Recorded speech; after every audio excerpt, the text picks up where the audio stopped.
ஊதியங்களை ரத்து செய்யும் சட்டம் மூலம் பிப்ரவரி 17 அன்று விவாதித்து நிறைவேற்றப்படும். விமல் கருத்து. 5 தூண்களை அடிப்படையாக கொண்ட கல்வி சீர்திருத்தங்கள் முன்னெடுக்கப்படும். நலிந்த ஜெயதிச தெரிவிப்பு. பெண் உறுப்பினர்களை வாய்மொழி அவமதிப்பிலிருந்து பாதுகாக்க கட்டளைக்கு கோரிக்கை சமர்ப்பிப்பு. டித்வா அனர்த்தத்தில் 103 சிறுவர்கள் பெற்றோர்களை இழந்துள்ளனர். சரோஜினி சாவித்ரி தெரிவிப்பு. வெளிநாட்டு தொழிலாளர்களின் பணவனுப்பல் மூலம் 751 மில்லியன் அமெரிக்க டாலர்கள் இலங்கைக்கு. பாகிஸ்தான் தற்கொலை குண்டு தாக்குதலுக்கு ISIS பொறுப்பேற்பு. யுக்ரைன் ரஷ்யா போருக்கு முடிவுக்கான சிறந்த பேச்சுவார்த்தைகள் நடைபெற்று வருகின்றன. பாராளுமன்ற உறுப்பினர்களின் ஓய்வூதியத்தை ரத்து செய்வதற்கான சட்டமூலத்தை எதிர்வரும் பிப்ரவரி 17 விவாதத்திற்கு எடுத்துக்கொண்டு அன்றைய தினமே அதனை நிறைவேற்றுவதற்கு நடவடிக்கை எடுக்கப்படும் என சபை முதல்வர் அமைச்சர் விமல் ரத்நாயக்க தெரிவித்துள்ளார். 5 பிரதான தூண்களை அடிப்படையாக கொண்டு கல்வி சீர்திருத்தங்களை முன்னெடுக்க அரசாங்கம் திட்டமிட்டுள்ளதாக சுகாதார மற்றும் ஊடகத்துறை அமைச்சர் நலிந்த ஜெயதிச தெரிவித்துள்ளார். கல்வி சீர்திருத்தத்திற்கான தேசிய இயக்கத்தின் ரத்னபுரி மாவட்ட நிகழ்வில் கலந்து கொண்டு உரையாற்றும் போதே அமைச்சர் இதனை தெரிவித்தார். 5 பிரதான தூண்களில் அடிப்படையாக கொண்ட கல்வி சீர்திருத்தங்களை முன்னெடுக்க திட்டமிட்டுள்ளதாகவும் அடுத்த 3 ஆண்டுகளில் ஏனைய தரங்களுக்கும் சீர்திருத்தங்கள் விரிவுபடுத்தப்படும் என்று சுகாதார மற்றும் ஊடகத்துறை அமைச்சர் வைத்தியர் நலிந்த ஜெயதிச தெரிவித்துள்ளார். கல்வி சீர்திருத்தத்திற்கான தேசிய இயக்கத்தின் இரத்தினபுரி மாவட்ட நிகழ்வில் கலந்து கொண்டு உரையாற்றும் போதே அவர் இதனை தெரிவித்துள்ளார். இந்த ஆண்டில் 1ஆம் மற்றும் 6ஆம் தரங்களுக்கான கல்வி சீர்திருத்தங்கள் மேற்கொள்ளப்படும் என்றும் அடுத்த ஆண்டில் 2 மற்றும் 7ஆம் தரங்களுக்கான சீர்திருத்தங்கள் முன்னெடுக்கப்படும் என்றும் அமைச்சர் குறிப்பிட்டுள்ளார். மேலும் 2028ஆம் ஆண்டில் 3ஆம் மற்றும் 8ஆம் தரங்களுக்கும் 2029ஆம் ஆண்டில் 4ஆம் மற்றும் 9ஆம் தரங்களுக்கும் கல்வி சீர்திருத்தங்களை மேற்கொள்வதற்கு திட்டமிட்டுள்ளதாக அவர் தெரிவித்துள்ளார். இதன்படி அடுத்த சில ஆண்டுகளில் தரம் 9 வரையிலான முழுமையான பாடத்திட்டங்கள் மறுசீரமைக்கப்பட உள்ளன. இந்த சீர்திருத்தங்களுக்கு தேவையான பாடத்திட்டங்களை உருவாக்குவதில் கல்வி நிபுணர்கள் இணைந்துள்ளதாகவும் 1ஆம் தரத்திற்கான சீர்திருத்தங்கள் தற்பொழுது ஆரம்பிக்கப்பட்டுள்ளதாகவும் அவர் சுட்டிக்காட்டினார். எவ்வாறாயினும் 6ஆம் தரத்திற்கான பாடத்திட்ட மாற்றங்கள் அடுத்த ஆண்டு வரை ஒத்திவைக்கப்பட்டுள்ளதாகவும் அமைச்சர் தெரிவித்தார். 21ஆம் நூற்றாண்டின் சவால்களை எதிர்கொள்ளக்கூடிய பிரஜைகளை உருவாக்குவதே இந்த சீர்திருத்தங்களின் பிரதான நோக்கம் என்றும் அமைச்சர் இதன் போது வலியுறுத்தியுள்ளார். பாராளுமன்றத்தில் பெண் பாராளுமன்ற உறுப்பினர்களை வாய்மொழியாக அவமதிக்கும் அல்லது துஷ்பிரயோகம் செய்யும் வகையிலான நடத்தை மற்றும் கூற்றுக்களை கட்டுப்படுத்தும் நோக்கில் பாராளுமன்றத்தின் நிலையியற் கட்டளைகளை திருத்துமாறு பெண் பாராளுமன்ற உறுப்பினர்களின் ஒன்றியம் சபாநாயகரிடம் கோரிக்கை விடுத்துள்ளது. சபா மண்டபத்தில் பெண் பாராளுமன்ற உறுப்பினர்களை வாய்மொழியாக துஷ்பிரயோகம் அல்லது அவமதிப்புக்குள்ளாக்கும் வகையில் பாராளுமன்ற உறுப்பினர்களின் நடத்தை அல்லது கூற்றுகளை கட்டுப்படுத்தும் வகையில் பாராளுமன்றத்தின் நிலையற்ற கட்டளையை திருத்துமாறு பெண் பாராளுமன்ற உறுப்பினர்கள் ஒன்றியம் சபாநாயகரிடம் கோரிக்கை விடுத்துள்ளது. அதிக எண்ணிக்கையிலான பெண் பிரதிநிதிகளை கொண்ட பாராளுமன்றமாக 10வது பாராளுமன்றம் திகழ்கிறது. பிரதிநிதித்துவம் ஜனநாயகம் கொண்ட ஒரு நாட்டில் மக்களால் தேர்ந்தெடுக்கப்பட்ட பிரதிநிதிகளாக அவர்கள் பாராளுமன்ற சபைக்கு உள்ளேயும் வெளியும் தங்களுடைய கடமைகளை செய்கின்றனர். பெண் பாராளுமன்ற உறுப்பினர்கள் ஒன்றியம் மற்றும் பாலின வன்முறைகளுக்கு எதிராக 16 நாட்கள் செயற்பாட்டின் ஒரு பகுதியாக ஆண்டுதோறும் செம்மஞ்சள் தினம் போன்ற அடையாள நிகழ்வுகளை நாங்கள் நடத்தியிருந்தாலும் இந்த சபையின் செயற்பாடுகள் மூலம் அவற்றை அர்த்தமுள்ள வகையில் விளக்க முடியவில்லை என்பது தமது அவதானிப்பாகும் என பெண் பாராளுமன்ற உறுப்பினர்களின் ஒன்றியத்தின் தலைவரும் மகளிர் மற்றும் சிறுவர் அலுவலக அமைச்சர் சரோஜா சாவித்ரி போல்ராஜ் உள்ளிட்ட ஒன்றியத்தின் உறுப்பினர்கள் கையொப்பமிட்டு கையளித்துள்ள கோரிக்கையில் குறிப்பிடப்பட்டுள்ளது. குறிப்பாக பெண் பாராளுமன்ற உறுப்பினர்களை குறிவைத்து வாய்மொழியிலான துஷ்பிரயோகம் இடம்பெறும் போக்கு அண்மை காலத்தில் அவதானிக்கப்பட்டுள்ளது. இந்த கூற்றுகளுக்கு முன்னால் உள்ள சவால்கள் வெறுமனே தனிநபர்களை இலக்கு கொண்டதல்ல, மாறாக மக்களின் இறைமையாண்மை மற்றும் பெண்கள் தங்களது கருத்துக்களை வெளிப்படுத்தவும் அரசியலில் பங்கேற்கவும் உள்ள உரிமைகளை இலக்காக கொண்டது என்றும் வலியுறுத்தப்பட்டுள்ளது. இது ஒட்டுமொத்த சமூகத்திலும் அரசியலில் பெண்கள் தீவிரமாக பங்கேற்பதற்கு பாதகமான முன்னுதாரணமாகவும் அமைகிறது என்றும் ஒன்றியத்தின் கோரிக்கையில் சுட்டிக்காட்டப்பட்டுள்ளது. எனவே பெண் பாராளுமன்ற உறுப்பினர்களை வாய்மொழியாக துஷ்பிரயோகம் அல்லது அவமதிப்பிற்கு உள்ளாக்கும் வகையில் ஆண் மற்றும் பெண் பாராளுமன்ற உறுப்பினர்கள் ஆகிய தரப்பினரிடம் நடத்தை அல்லது கூற்றுக்கள் கட்டுப்படுத்தப்பட வேண்டும் என்பது பெண் பாராளுமன்ற உறுப்பினர்களின் ஒன்றியத்தின் பரிந்துரையாகும். நிலையற்ற கட்டளையின் கீழ் பாராளுமன்றத்தில் ஒழுக்க பிரிவின் மூலம் இது செயற்படுத்தப்பட வேண்டும் என்றும் ஒன்றியம் கோரிக்கை விடுத்துள்ளது. அதன்படி மேலே குறிப்பிட்ட விடயங்களை கருத்தில் கொண்டு அது தொடர்பாக பொருத்தமான நடவடிக்கைகளை எடுக்கக்கூடிய வகையில் புதிய நிலையற்கட்டளைகளை சேர்த்து நிலையற்ற கட்டளைகளை திருத்துமாறு கேட்டுக்கொள்வதாக தெரிவிக்கப்பட்டுள்ளது. இந்த சந்தர்ப்பத்தில் பெண் பாராளுமன்ற ஒன்றிய உறுப்பினர்கள் கலந்து கொண்டிருந்தனர்.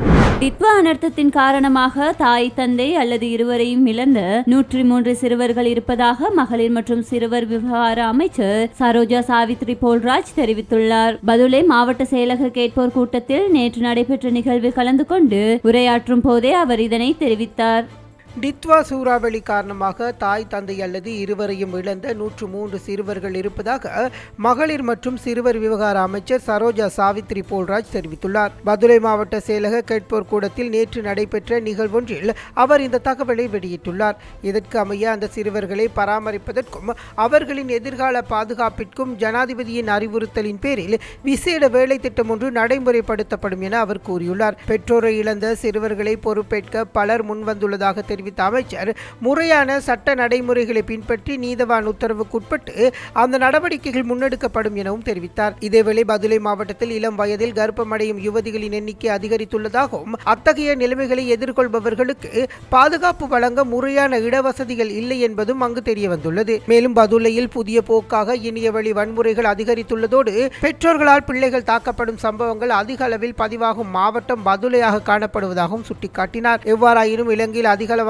சிறுவர் குற்றங்கள் பொலனறுவையில் வெளிக்கந்தை பகுதியில் இடம்பெறுவதாக அமைச்சர் சரோஜா சாவித்ரி போல்ராஜ் மேலும் தெரிவித்துள்ளார். 2026 ஜனவரி மாதத்தில் வெளிநாட்டு தொழிலாளர்களினால் 751.1 மில்லியன் அமெரிக்க டாலர் வெளிநாட்டு பண அனுப்பல் இலங்கைக்கு கிடைக்கப்பெற்றுள்ளதாக இலங்கை மத்திய வங்கி தெரிவித்துள்ளது. 2026 ஜனவரி மாதத்தில் வெளிநாட்டு தொழிலாளர்களினால் 751.1 மில்லியன் அமெரிக்க டாலர்கள் வெளிநாட்டு பணவனுப்பல்கள் இலங்கைக்கு கிடைக்கப்பெற்றுள்ளதாக இலங்கை மத்திய வங்கி தெரிவித்துள்ளது. மத்திய வங்கியினால் வெளியிடப்பட்ட சமீபத்திய அறிக்கையில் இந்த விவகாரம் குறிப்பிடப்பட்டுள்ளது. அதன்படி 2025 ஜனவரி மாதத்தில் நாட்டிற்கு கிடைத்த வெளிநாட்டு பணவனுப்பல்கள் 573 மில்லியன்கள் அமெரிக்க டாலர்களாக பதிவாகியுள்ளது. இதற்கு அமைய கடந்த ஆண்டில் இதே பகுதியுடன் ஒப்பிடுகையில் 2026 ஜனவரி மாதத்தில் வெளிநாட்டு பணவனுப்பலானது 178.1 மில்லியன் அமெரிக்க டாலர் அதிகரிப்பை காட்டியுள்ளது. மேலும் 2026 ஜனவரி மாதம் சுற்றுலா வருமானமாக 378.3 மில்லியன் அமெரிக்க டாலர்கள் ஈட்டப்பட்டுள்ளதாகவும் அந்த அறிக்கையில் தெரிவிக்கப்பட்டுள்ளது. எவ்வாறாயினும் 2025 ஜனவரி மாதத்தில் கிடைத்த சுற்றுலா வருமானம் 400.7 மில்லியன் அமெரிக்க டாலர்களாக இருந்ததுடன் 2026 ஜனவரி மாதத்துடன் ஒப்பிடும்போது இது 5.6% வீழ்ச்சியாகும் எனவும் இலங்கை மத்திய வங்கி மேலும் குறிப்பிட்டுள்ளது. போலீசாரால் முன்னெடுக்கப்பட்ட நாளாந்த சோதனை நடவடிக்கைகளின் கீழ் நேற்று ஒரே நாளில் 27,430 பேர் பரிசோதனைக்கு உட்படுத்தப்பட்டுள்ளதாக போலீசார் தெரிவித்துள்ளனர். போலீசாரால் முன்வைக்கப்படும் நாளாந்த சோதனை நடவடிக்கைகளுக்கு அமைய நேற்று மாத்திரம் 27,430 பேர் பரிசோதனைக்கு உட்படுத்தப்பட்டுள்ளதாக போலீசார் தெரிவித்துள்ளனர். போலீசார் வெளியிடும் ஊடக அறிக்கையின்படி இந்த சோதனை நடவடிக்கைகளின் போது சந்தேகத்தின் பேரில் 524 பேர் கைது செய்யப்பட்டுள்ளனர். அத்துடன் குற்றச்செயல்களுடன் நேரடியாக தொடர்புடையவர்கள் என அடையாளம் காணப்பட்ட 14 பேரும் கைது செய்யப்பட்டுள்ளனர். மேலும் பிடியாணை பிறப்பிக்கப்பட்டிருந்த 309 பேரும் மற்றும் பகிரங்க பிடியாணை பிறப்பிக்கப்பட்டிருந்த 156 பேரும் இந்த சோதனைகளின் போது போலீசாரினால் கைது செய்யப்பட்டுள்ளனர்.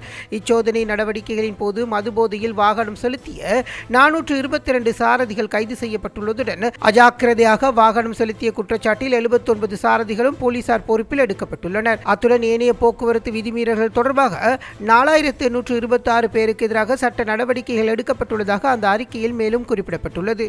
2026 ஆண்டின் இதுவரையான காலப்பகுதியில் நாட்டிற்கு வருகை தந்த வெளிநாட்டு சுற்றுலா பயணிகளின் எண்ணிக்கை 3 லட்சத்தை கடந்துள்ளதாக இலங்கை சுற்றுலா அபிவிருத்தி அதிகார சபை தெரிவித்துள்ளது. 2026 ஆண்டின் இதுவரையான காலப்பகுதியில் நாட்டிற்கு வருகை தந்த வெளிநாட்டு சுற்றுலா பயணிகளின் எண்ணிக்கை 3 லட்சத்தை கடந்துள்ளதாக இலங்கை சுற்றுலா அபிவிருத்தி அதிகார சபை தெரிவித்துள்ளது. ஜனவரி மாதம் 1ஆம் தேதி முதல் பிப்ரவரி மாதம் 4ஆம் தேதி வரையான காலப்பகுதியில் 3,17,381 சுற்றுலா பயணிகள் நாட்டிற்கு வருகை தந்துள்ளதாக அந்த சபை குறிப்பிட்டுள்ளது. இந்த சுற்றுலா பயணிகளில் அதிகளவானோர் இந்தியா பிரஜைகள் என்பதுடன் அவர்களின் எண்ணிக்கை 57,340 என பதிவாகியுள்ளது. அத்துடன் பிரித்தானியா பிரஜைகள் 34,724 பேரும், ரஷ்யா பிரஜைகள் 30,951 பேரும், ஜெர்மனிய பிரஜைகள் 20,272 பேரும், சீன பிரஜைகள் 16,315 பேரும் இதில் அடங்குவதாக இலங்கை சுற்றுலா அபிவிருத்தி அதிகார சபை மேலும் தெரிவித்துள்ளது.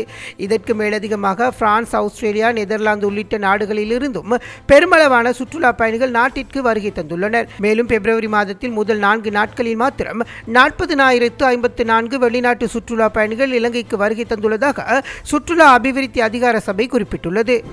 வளிமண்டலவியல் திணைக்களத்தின் இயற்கை அனர்த்த முன்னெச்சரிக்கை மையம் இன்று நண்பகல் 12 மணியளவில் கடும் மின்னல் தாக்கம் தொடர்பாக செம்மஞ்சள் நிற எச்சரிக்கையை வெளியிட்டுள்ளது. இந்த எச்சரிக்கை இன்று இரவு 11 மணி வரை செல்லுபடியாகும் என அறிவிக்கப்பட்டுள்ளது. வளிமண்டலவியல் திணைக்களம் இயற்கை அனர்த்தம் தொடர்பான முன்னெச்சரிக்கை மையம் இன்று நண்பகல் 12 மணியளவில் கடும் மின்னல் தாக்கம் தொடர்பான செம்மஞ்சள் நிற எச்சரிக்கையை விடுத்துள்ளது.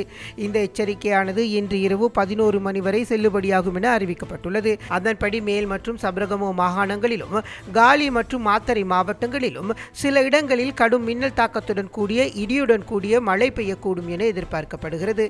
இடியுடன் கூடிய மழை பெய்யும் சந்தர்ப்பங்களில் அப்பிரதேசங்களில் தற்காலிகமாக பலத்த காற்று வீசக்கூடும் என்பதனால் பொதுமக்கள் மிகுந்த அவதானத்துடன் இருக்குமாறு கேட்டுக்கொள்ளப்படுகின்றார்கள். மின்னல் தாக்கங்களினால் ஏற்படக்கூடிய பாதிப்புகளை குறைத்துக் கொள்ள பின்வரும் நடவடிக்கைகளை மேற்கொள்ளுமாறு வளிமண்டலவியல் திணைக்களம் ஆலோசனை வழங்கியுள்ளது.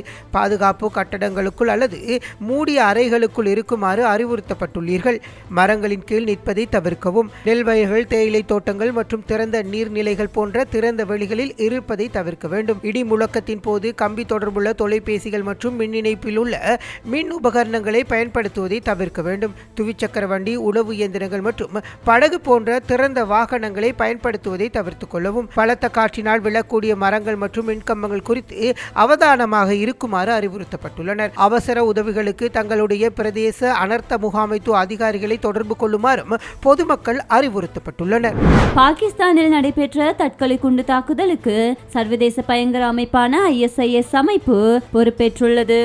பாகிஸ்தானில் நடத்தப்பட்ட தற்கொலை குண்டு தாக்குதலுக்கு சர்வதேச பயங்கரவாத அமைப்பான ISI அமைப்பு பொறுப்பேற்றுள்ளது. பாகிஸ்தான் தலைநகர் இஸ்லாமாபாத்தில் உள்ள கத்தீஜா துல்குஃபாரா பள்ளிவாசலில் நேற்று இடம்பெற்ற சமய நிகழ்வின் போது இந்த தாக்குதல் நடத்தப்பட்டுள்ளது. அதன்படி தற்கொலை குண்டுதாரி பள்ளிவாசலுக்குள் தடுத்து நிறுத்தப்பட்ட போது தன் உடலில் கட்டியிருந்த குண்டுகளை வெடிக்க செய்துள்ளதாக சர்வதேச ஊடகங்கள் செய்தி வெளியிட்டுள்ளன. இந்த தாக்குதலில் உயிரிழந்தவர்களின் எண்ணிக்கை 32ஆக உயர்ந்துள்ளதாக சர்வதேச ஊடகங்கள் செய்தி வெளியிட்டுள்ளன. அத்துடன் 170க்கும் அதிகமானோர் காயமடைந்து சிகிச்சை பெற்று வருவதனால் உயிரிழந்தவர்களின் எண்ணிக்கை மேலும் அதிகரிக்கலாம் என தெரிவிக்கப்பட்டுள்ளது. இந்த நிலையில் இஸ்லாமாபாத் பள்ளிவாசலில் நடந்த தற்கொலை தாக்குதலுக்கு ISIS அமைப்பு பொறுப்பேற்றுள்ளதாக அல் ஜசீரா உள்ளிட்ட சர்வதேச ஊடகங்கள் செய்தி வெளியிட்டுள்ளன. யுக்ரைன் மற்றும் ரஷ்யாவுக்கு இடையிலான போரை முடிவுக்கு கொண்டு வருவது தொடர்பாக மிகச்சிறந்த பேச்சுவார்த்தைகள் இடம்பெற்று வருவதாக அமெரிக்க ஜனாதிபதி டொனால்ட் ட்ரம்ப் தெரிவித்துள்ளார். யுக்ரைன் விவகாரத்தில் தற்பொழுது இடம்பெற்று வரும் பேச்சுவார்த்தைகள் மிகவும் சாதகமாக இருப்பதாகவும் இதன் மூலம் விரைவில் ஏதாவது நல்ல விடயம் நடக்கலாம் என்றும் ட்ரம்ப் செய்தியாளர்களிடம் நம்பிக்கை வெளியிட்டுள்ளார். அபுதாபியில் இடம்பெற்ற முத்தரப்பு பேச்சுவார்த்தைகளின் விளைவாக யுக்ரைன் மற்றும் ரஷ்யா இடையிலான 314 போர்க்கைதிகளை பரிமாற்றிக்கொள்ள இரு நாடுகளும் சம்மதம் தெரிவித்துள்ளன. எதிர்வரும் மார்ச் மாதத்திற்குள் இரு நாடுகளுக்கும் இடையே ஒரு சமாதான ஒப்பந்தத்தை எட்டுவதை அமெரிக்கா இலக்காக கொண்டுள்ளது.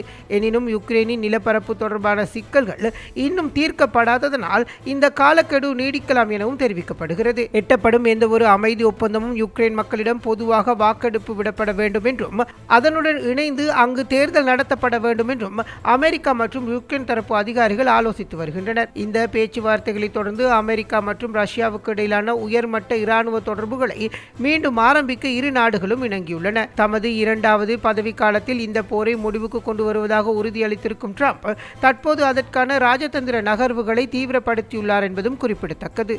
10வது ICC ஆடவர் T20 உலகக்கிண்ண கிரிக்கெட் தொடரின் முதலாவது போட்டியில் பாகிஸ்தான் அணி 3 விக்கெட்டுகளால் வெற்றி பெற்றுள்ளது. நெதர்லாந்து அணியுடன் கொழும்பு SSC மைதானத்தில் இடம்பெற்ற இந்த போட்டியில் நாணய சுழற்சியில் வெற்றி பெற்ற பாகிஸ்தான் அணி முதலில் களத்தடுப்பை தீர்மானித்தது. இதன்படி துடுப்படுத்தாடிய நெதர்லாந்து அணி 19.5 ஓவர்கள் நிறைவில் சகல விக்கெட்டுகளையும் இழந்து 147 ஓட்டங்களை பெற்றுக்கொண்டது.